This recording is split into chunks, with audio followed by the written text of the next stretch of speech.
pedí al grupo de alabanza que en esta mañana pudiéramos cantar esta canción que va muy acorde con el mensaje que quisiera compartiros en esta mañana. Porque el Señor no nos llama a un paseo campestre. De hecho, cuando Pablo utiliza algunas analogías, pues utiliza analogías de la guerra y del deporte. Y nos dice también en el libro, en la carta o en el Tratado de los Hebreos, se nos dice que estamos llamados a correr con paciencia la carrera de la fe. El Señor no nos llama a quedarnos en la orilla del mar, sino a ir hacia lo profundo, donde no podemos confiar tanto en nosotros y en nuestras fuerzas y en nuestros recursos, sino confiar por encima de todo en Él. Y en los últimos 2 domingos previos a este, estuvimos abordando en el mensaje 2 aspectos muy importantes, y de alguna manera es como una progresión que vamos estableciendo cada domingo que vamos avanzando. Si lo recordáis, hace 2 domingos hablábamos ¿de qué? Del postureo, ese neologismo que no es tan moderno y que en la época de Jesús se llamaba hipocresía. Y Jesús habló en relación a 3 de los hábitos más populares y conocidos, como eran la limosna, la oración y el ayuno, y cómo pues muchos realizaban o practicaban estas cosas para ser vistos por los demás, por puro postureo. Pero lo importante era precisamente la motivación, y hacia ahí apuntaba Jesús, hacia una espiritualidad no fingida, hacia una espiritualidad sólida, una espiritualidad que realmente responda a lo que Dios espera de nuestra vida, y no una espiritualidad superficial que sirva simplemente para el agrado de los ojos de algunos que tenemos a nuestro alrededor. Si a ese sentido de espiritualidad profunda le añadimos el tema del servicio, del cual estuvo hablando Antonio el pasado domingo, nos daremos cuenta que es un paso más. El Señor no nos llama a ser solamente hombres y mujeres espirituales para de alguna manera tener una preciosa relación con Dios y que lo demás no nos importe, para nada, para nada. Y precisamente Antonio en su mensaje hablaba acerca del momento en el cual Jesús comparte esa enseñanza sobre el servicio, no en cualquier momento, sino poco tiempo antes de enfrentar la cruz. Y da aquella lección tan impresionante cuando Él se ata el delantal y lava los pies a sus discípulos. El servicio es mucho más importante de lo que imaginamos. Si nos trasladáramos al Antiguo Testamento, nos daremos cuenta que la mayoría de batallas que el pueblo de Israel libraba con otros pueblos de alrededor, en el fondo lo que subyacía era una cuestión de servicio. Recordemos simplemente aquella batalla que libra el pueblo de Israel, o mejor dicho, David, contra Goliat, el representante de los filisteos. Goliat viene a desafiar al pueblo de Israel y les dice: escoged de entre vosotros un hombre que venga contra mí. Si él pudiere pelear conmigo y me venciere, nosotros seremos vuestros siervos. Y si yo pudiere más que él y lo venciere, vosotros seréis nuestros siervos y nos serviréis. Es decir, siempre el derrotado acababa sirviendo al dios o a los dioses de aquellos que habían vencido. El servicio es algo más importante de lo que imaginamos. Esta mañana cuando me desperté, me puse a pensar en todas aquellas cosas que proveían para mí una mañana más o menos feliz. Primero, haber descansado bien. Para eso, haber tenido una cama. ¿Quién hizo la cama? No solo quién hizo la cama en el sentido de, ¿verdad?, sino quién fabricó el colchón, etcétera, etcétera. Pero me levanto y uso la electricidad. Y pienso en los electricistas y los que trabajan en ese ámbito. Porque si no, la tostadora no funcionaría. Y qué bien unas buenas tostadas con aceite. Y uno piensa en los jornaleros de Jaén y de otros lugares que se esfuerzan para que tengamos un buen aceite.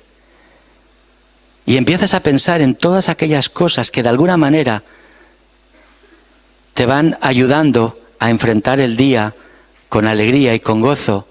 Y te das cuenta que detrás hay una cantidad tremenda de hombres y mujeres que se han esforzado y a través de su trabajo han procurado lo que tú necesitas para poder tener una mañana más o menos agradable. ¿Te has parado a pensar, si partiéramos de cero y tuviéramos que construir una sociedad, cómo te gustaría que fuera esa sociedad?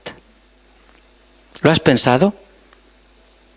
¿Qué características, qué elementos resaltarías, pondrías énfasis? ¿Cómo te gustaría que fuera esa sociedad? Yo estoy convencido que en la mente de cada uno construimos una sociedad distinta. Estoy convencidísimo. Pero estoy también convencido de que tendríamos muchos elementos en común. Y de lo que más convencido estoy es de que para que esa sociedad pudiera marchar hacia adelante de la mejor manera posible, haría falta el compromiso de muchos hombres y mujeres sirviendo. Una espiritualidad profunda, una actitud de servicio inmejorable. Pero hay que ir un poco más allá. Y el paso que yo os propongo hoy es el foco de nuestro servicio. ¿Hacia dónde enfocar nuestro servicio? Mirad, Dietrich Bonhoeffer decía: la Iglesia solo es Iglesia cuando existe para los demás. La Iglesia ha de colaborar en las tareas profanas de la vida social humana, no dominando, sino ayudando y sirviendo. Ha de manifestar a los hombres de todas las profesiones lo que es una vida con Cristo, lo que significa ser para los demás. Realmente, hermanos, yo soy uno de los convencidos de que la Iglesia no está para servirse a sí misma, de que la Iglesia no es una finalidad en sí misma, de que la Iglesia es un mero instrumento, pero un instrumento, el instrumento que Dios ha escogido para algo que la trasciende y que va más allá de ella, que es el reino de los cielos. Y que la Iglesia es Iglesia cuando ésta se proyecta hacia afuera, hacia donde verdaderamente está la necesidad. Y para eso quiere el Señor que seamos Iglesia. A ver si conocéis algunos de estos nombres. María Ruse Abad, Richard Anthony Aceto, Jesús Acevedo Rescand, Tariq Amunayá, Ángelo Amaranto, Kazuhiro Anaí, Calixto Anaya, Joshua Aarón, Matthew Barnes, Yelena Belilovsky, María Bengoechea, Salvatore Guito, Win Wai Ching, José Manuel Contreras Fernández. ¿Conocéis alguno? No os sintáis mal, ¿eh? No os sintáis mal. No esperaba que los conocierais. Estas personas, como veis, de procedencia muy distinta, de origen muy distinto, de culturas muy distintas, tuvieron un fatídico destino común. El martes pasado se conmemoraban 17 años de la caída de las torres. Estos son algunos de los nombres de personas que fallecieron en aquel atentado. Y desde aquel atentado nuestro mundo ha cambiado terriblemente y somos conscientes de ello. El elemento común que tienen todas estas personas era una misma fecha, un mismo lugar, en un mismo elemento. Unos trabajaban en aquel edificio, otros iban de visita. pero estaban un día equivocado, en una hora equivocada, en un lugar equivocado. Casi 3.000 víctimas en aquel atentado.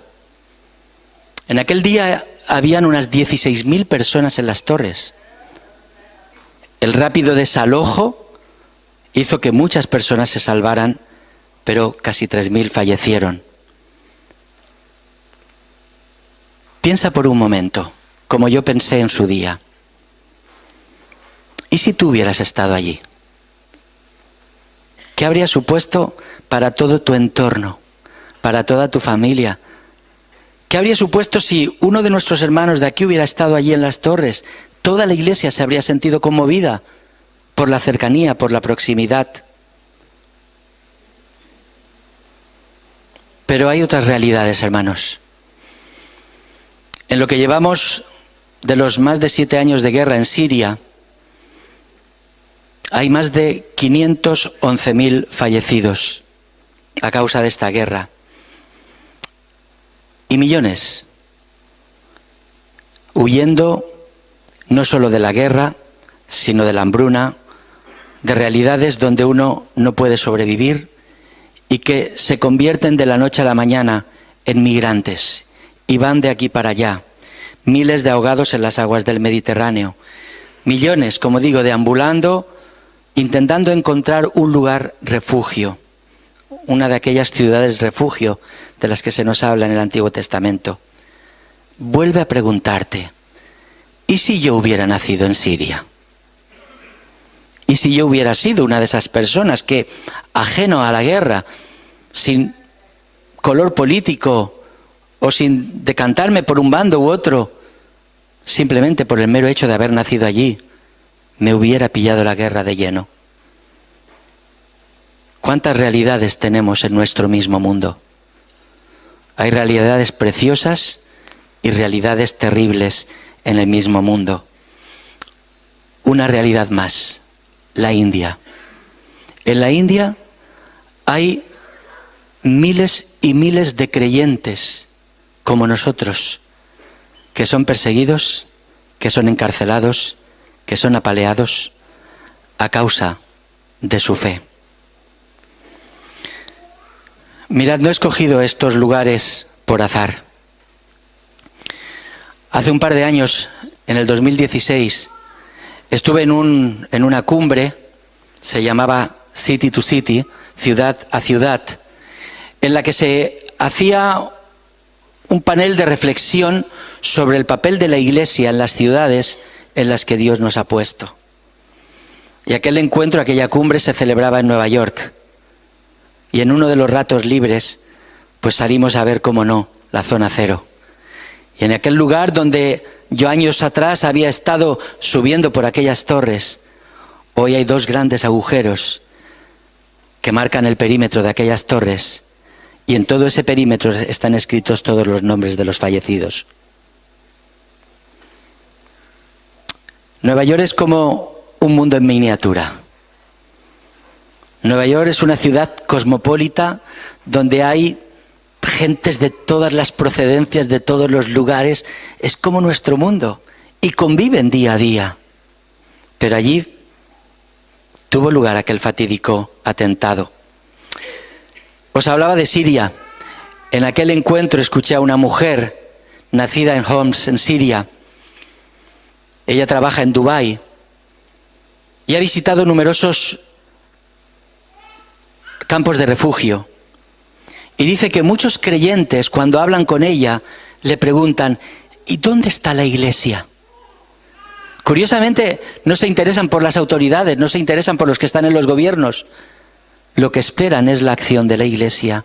Y le dicen, ¿dónde está la iglesia? Tuve ocasión, una de las noches organizaron también un evento en un rascacielos. Y arriba del todo, pues nos encontrábamos de distintos países. Y tuve la oportunidad de conversar con un pastor de la India, pastor hindú. Y él me contó historias que uno no las podría creer. Pero me las creo. Y él estaba pastoreando una iglesia al sur de la India, en un lugar tranquilo, donde no corría ningún peligro su vida, con una iglesia próspera, una iglesia grande, pero sintió el llamado del Señor a ir hacia el norte, donde había más peligro. Y allá se fue. Y a través de su tarea hubo un joven que se convirtió. Me contó detenidamente la historia de aquel joven. Es una historia increíble, increíble. Pero una historia que revela cómo Dios obra en vidas singulares y hace cosas maravillosas, tremendas, de las cuales se nos ponen los pelos de punta. Pero hermanos, no hace falta irse a Nueva York, ni a Siria, ni a la India, para darnos cuenta de la gran necesidad que hay a nuestro alrededor. Sin salir de Denia, podríamos encontrar realidades que nos pondrían los pelos de punta. Familias destrozadas, procesos de enfermedad terribles, gente desesperada, otros que aparentemente te muestran con su rostro que no está pasando nada, pero que si arañáramos un poquito la corteza, nos daríamos cuenta que están pasando por dificultades terribles. Mirad, hermanos, nuestro papel es más relevante de lo que pensamos. En Denia, en la Comunidad Valenciana, en España, en Guinea Ecuatorial, en la India, en Cuba, en cualquier lugar donde podamos alcanzar con nuestro testimonio y con nuestro quehacer. Y quiero leeros un texto importante, muy importante. Toda la palabra de Dios es importante, pero hay textos que de alguna manera te llaman tanto la atención que te pasarías meditando en ellos horas y horas y horas. Ya os digo que este texto, solo este texto daría como para estar 6 meses reflexionando y predicando sobre él. Está en el capítulo 5 del Evangelio de Mateo y a partir del versículo 1.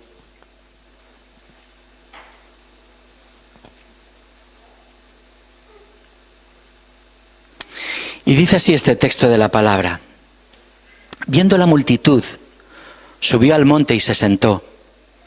Por cierto, yo estuve en ese monte.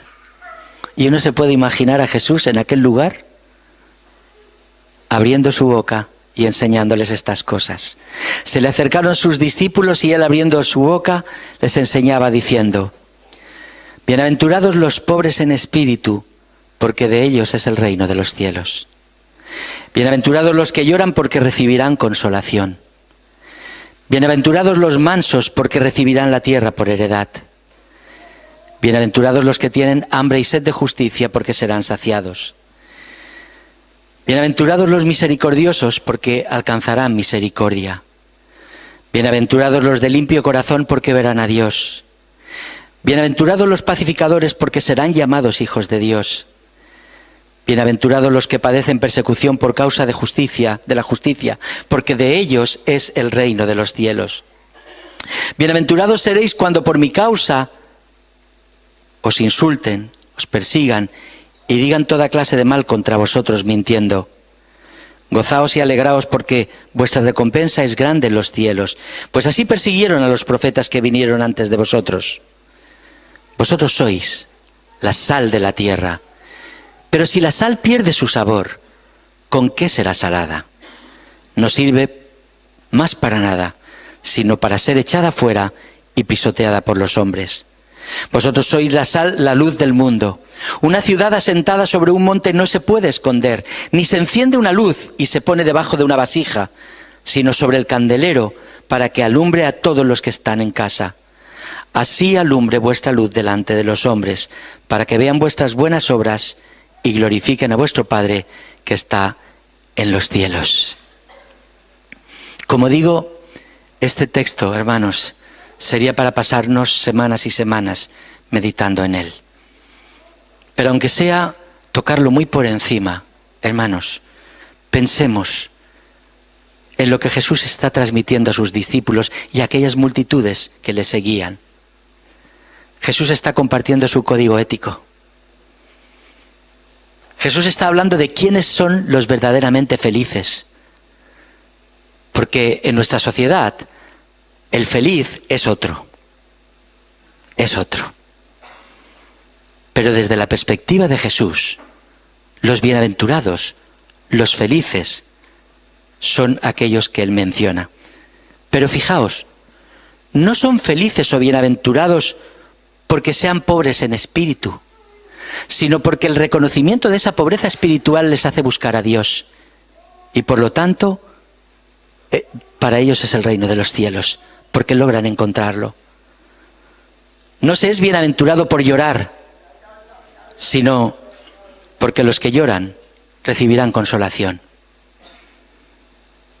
No son bienaventurados o felices porque tengan hambre de justicia, sino porque serán saciados. Porque serán saciados. Y no son bienaventurados o felices porque sean personas misericordiosas, sino porque ellos también alcanzarán misericordia de parte de Dios.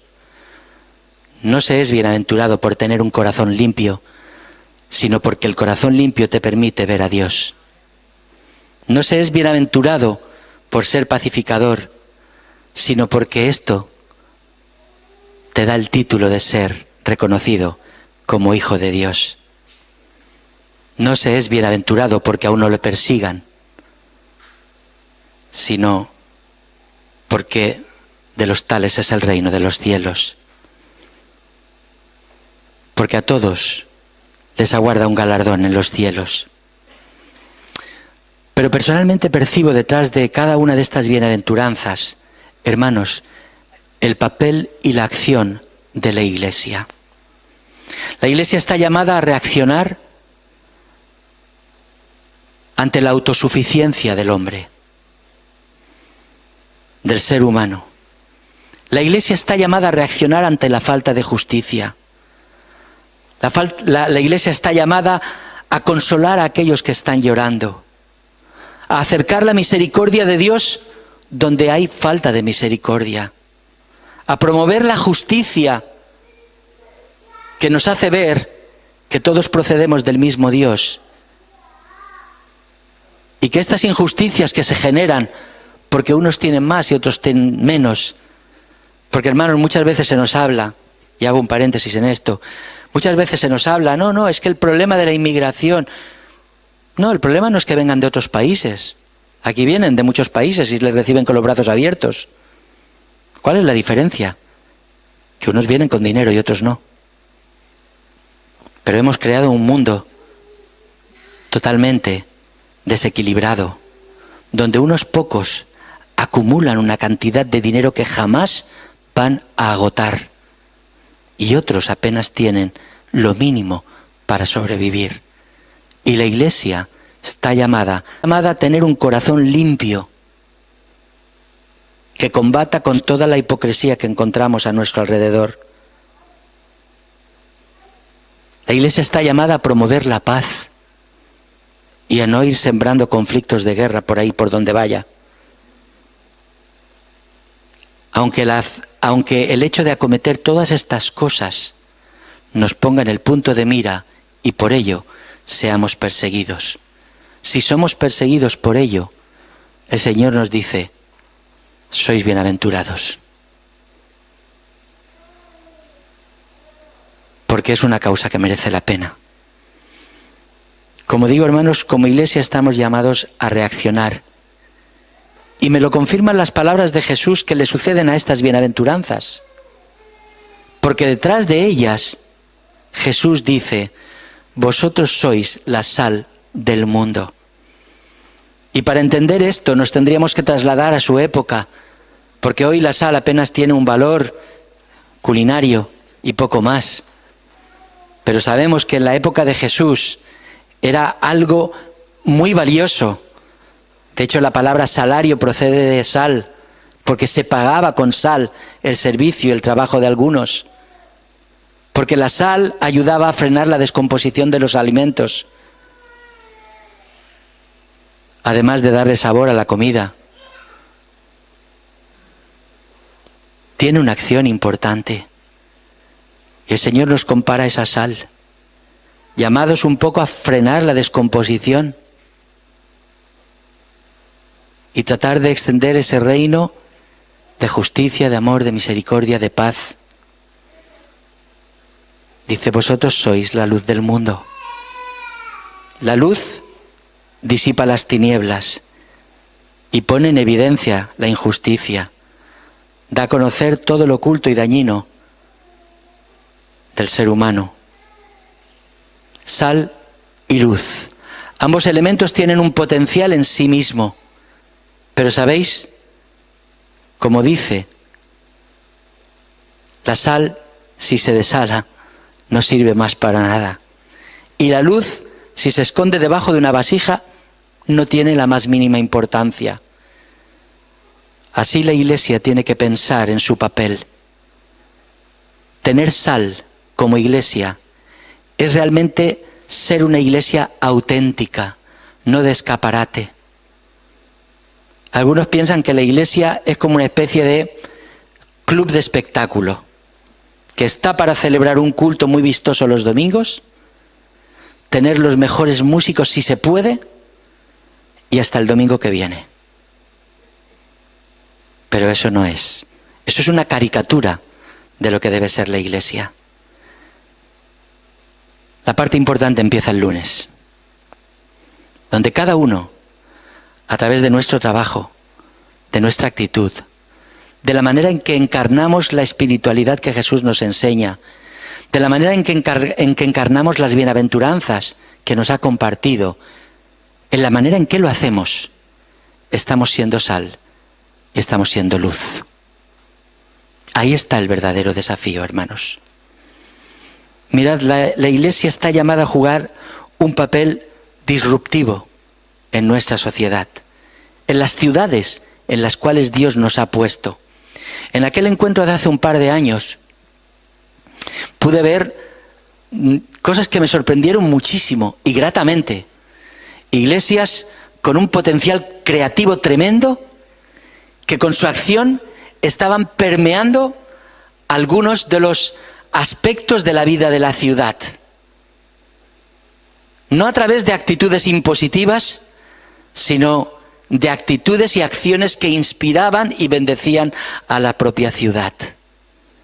Y creo, hermanos, con todo el corazón, que la Iglesia está precisamente para permear la sociedad a través de la acción. A veces conjunta, pero a veces también diseminada. De la acción de cada uno de nosotros en nuestros lugares de trabajo y haciendo todo aquello que hagamos para, de alguna manera, honrar a Dios. Poder estar presente en los ámbitos educativos, en los ámbitos de la cultura, en los ámbitos de la política, ¿por qué no? En los ámbitos del deporte, en los ámbitos de la familia, en los ámbitos de la medicina. Poder estar presentes y poder transmitir toda esa serie de valores que sin duda alguna nuestra sociedad está necesitando más de lo que imagina. Tú eres Iglesia, yo soy Iglesia, y el Señor te ha llamado a ti y a mí a ser sal y luz donde nos ha puesto, con los dones que Dios te ha dado, con las capacidades que Él te ha dado, y tratando de perfeccionarlas al máximo, no cayendo en la mediocridad, sino tratando de perfeccionar al máximo esas capacidades y dones que el Señor nos ha dado. Preguntarnos cada uno de nosotros, Señor, ¿cómo puedo mejorar mi acción como Iglesia donde tú me has puesto? Hermanos, yo me siento muy feliz de formar parte de una iglesia como esta, que realmente tiene esa visión y ese anhelo de permear la sociedad. Y veíamos algunos aspectos antes en la dimensión social, pero también en la dimensión educativa y en otras dimensiones.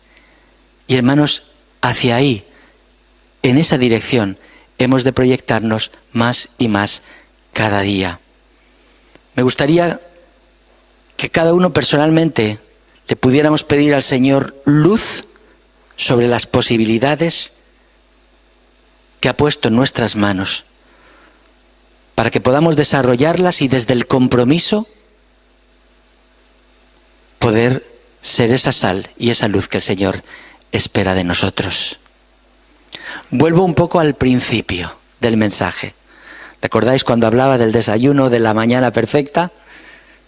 De todos aquellos que de alguna manera están detrás de todo lo que nosotros estamos necesitando. Mirad, la Iglesia tiene una función importantísima. Y por desgracia, hay lugares donde si la Iglesia desapareciera de aquellos lugares, nadie lo notaría. Yo estoy convencido que si nuestra Iglesia desapareciera, unos cuantos lo notarían en nuestra ciudad.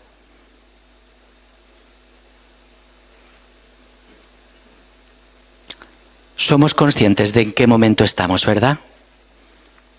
Jorge está en un estado delicado de salud. Antonio ya os recordaba el pasado domingo. Yo el día 30 plego como pastor oficial, pero decía, voy a continuar sirviendo. Y así es, hermanos. Yo soy consciente del desafío que tenemos por delante. Y algunos posiblemente estéis nerviosos. ¿Qué va a pasar ahora? ¿Cómo vamos a seguir adelante? Hermanos, confiad, no va a depender de mí. Va a depender de nuestro Dios, porque Él es el Señor de la Iglesia. Pero también, en gran parte, va a depender de cada uno de nosotros. Del grado de compromiso que cada uno de nosotros adquiramos delante del Señor. Y mirad, cada vez soy más friki a la hora de poner títulos a los mensajes.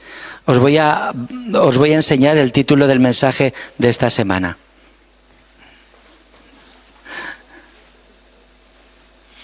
A ver si tenemos buenos intérpretes.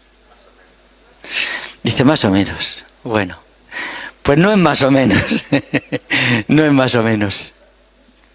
Mirad, en este compromiso, en este desafío que el Señor pone en tu vida y en la mía, de ser sal y luz, de formar parte de esta Iglesia, podemos tener tres actitudes. La actitud del que suma, la actitud de aquel que dice, aquí estoy, voy a sacrificar de mi tiempo, voy a poner esfuerzo, voy a poner mis dones y mis capacidades al servicio del Señor, pero ya no solo aquí en la Iglesia, en este edificio, sino allá donde el Señor me permita alcanzar y trabajar y desarrollar esos dones y capacidades. Pero está también aquel que es un cero. Y bueno, un cero después de un 1, pues suma. Pero un cero a la izquierda no hace nada. No te resta energías, pero tampoco te aporta nada. Y representa un poco a aquellos que dicen, yo voy a ver cómo lo hacen y yo vendré. Pero su presencia no cambia las cosas. Y después están los que restan, que no solo no suman, sino que ponen palos en las ruedas. Y yo espero que de esos, en esta Iglesia, no haya ningunos. No haya ninguno. El Señor permita que todos estemos en ese más. Que todos tengamos esa actitud de querer sumar. Porque el Señor no te ha reclutado, como decía al principio, para un paseo campestre. Dicen Colosenses que por medio del Señor Jesús fueron creadas todas las cosas. Y entre todas las cosas que fueron creadas, todo este cosmos te creó a ti y me creó a mí. Y al final del versículo dice que fueron creadas por Él y para Él. Mi vida ha sido creada para Él y yo quiero sumar. Quiero sumar para su reino. Quiero sumar siendo una parte de la Iglesia militante que está dispuesta a permear la sociedad con un evangelio disruptivo que ayude a transformar esta sociedad y hacer algo mucho más justo este mundo. Amén. No te voy a pedir que hoy vayas al rincón de oración a mostrar tu disponibilidad, no. Quiero que pienses durante esta semana de qué manera el Señor puede utilizarte en esta nueva etapa en la vida de la Iglesia. Medítalo durante la semana. Ponte en oración cada día delante del Señor y que el Señor te muestre aquello que tenga para ti. Amén. Nos ponemos en pie. Y juntos nos unimos en este cántico que refleja ese sentir de lo que es que nuestra vida le pertenece a Dios.